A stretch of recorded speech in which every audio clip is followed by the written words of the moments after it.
গলাচিপায় CPP স্বেচ্ছাসেবকদের মাঝে সাংকেতিক যন্ত্রপাতি ও গিয়ার বিতরণ।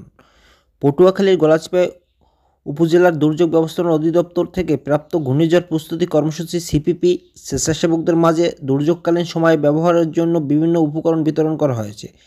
মঙ্গলবার সকাল 11টায় গলাচিপা উপজেলা পরিষদ সভাকক্ষে দুর্যোগ ব্যবস্থাপনা ও ত্রাণ মন্ত্রণালয়ের অর্থায়নে ঘূর্ণিঝড় প্রস্তুতি কর্মসূচি সিপিপি গলাচিপা আয়োজনে এসব বিতরণ করা হয়।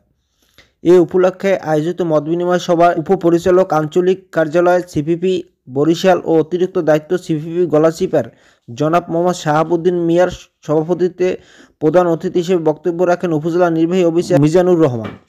বিশেষ অতিথি হিসেবে উপস্থিত ছিলেন উপজেলা CPP team leader Abu Hena Mohammad Ashis ডালি, উপজেলা প্রকল্প বাস্তবায়ন কর্মকর্তা খোকন চন্দ্র দাস।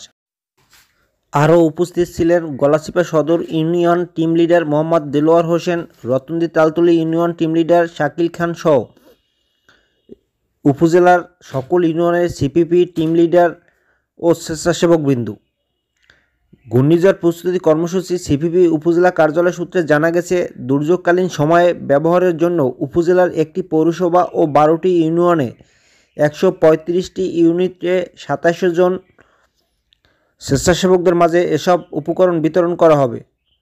প্রথম দিন উপজেলার 1 ও 13 এই দুটি ইউনিটের স্বেচ্ছাসেবকদের মধ্যে raincoat, gumboot, helmet, life jacket, torch light, radio, উদ্ধার ব্যাগ, প্রাথমিক চিকিৎসার ফার্স্ট এড ব্যাগ, মেগাফোন ও হ্যান্ড সাইরেন বিতরণ করা হয় এবং পর্যায়ক্রমে সকল ইউনিয়নের স্বেচ্ছাসেবকদের মাঝে বিতরণ করা হবে।